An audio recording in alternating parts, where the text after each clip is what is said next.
हर हर महादेव प्रिय भक्तों, क्या आपने कभी सोचा है कि भगवान शिव को बिल्वपत्र इतना प्रिय क्यों है? बिल्वपत्र की उत्पत्ति कैसे हुई? इसकी 3 पत्तियों में क्या विशेष है?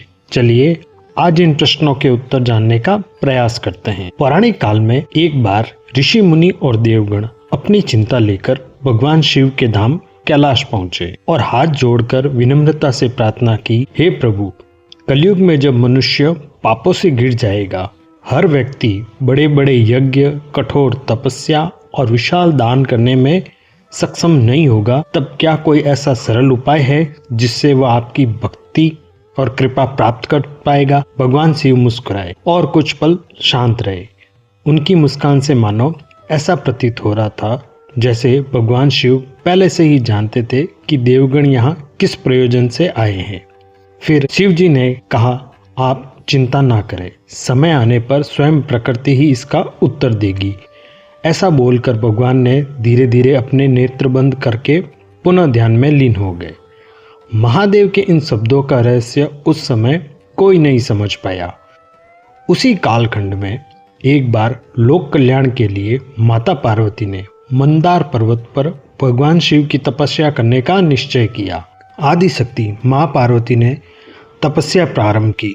माता की तपस्या से तीनों लोकों में सकारात्मक ऊर्जा का संचार होने लगा, जिससे हर तरफ सुख, शांति, समृद्धि स्थापित हो गई। किंतु लंबे समय तक तप करने के कारण माता के मुख पर पसीने की बूंदें उत्पन्न हुई।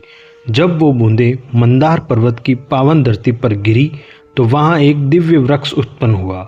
यह वृक्ष अन्य कोई नहीं, बील का वृक्ष था।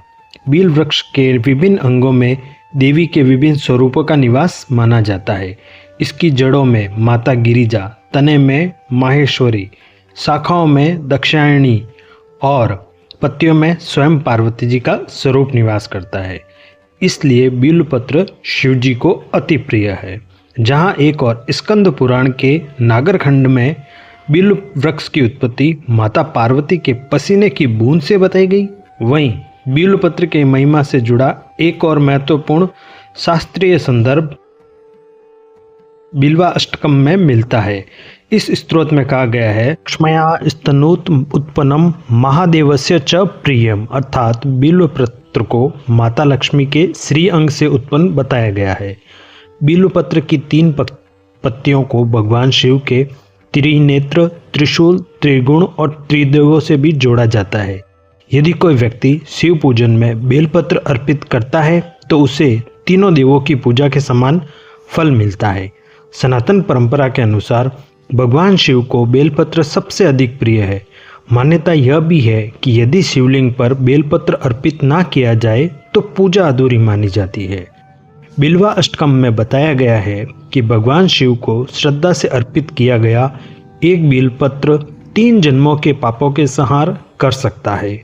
साथ ही बिल्व वृक्ष के दर्शन और स्पर्श की भी महिमा बताई गई है। अतः देवताओं ने जो प्रश्न महादेव से पूछा था, प्रकृति ने वह उत्तर एक ऐसे वृक्ष के रूप में दिया जिसकी पत्तियां आज भी करोड़ों भक्त महादेव को प्रेम और श्रद्धा से अर्पित करते हैं। मित्रों, अगर आपको आज की जानकारी पसंद आई हो तो वीडियो को लाइक करें और अन्य लोगों के साथ शेयर करें। कमेंट में प्रेम से हर हर महादेव अवश्य लिखें। सनातन धर्म की ऐसी ही रोचक जानकारी के लिए चैनल को सब्सक्राइब करें।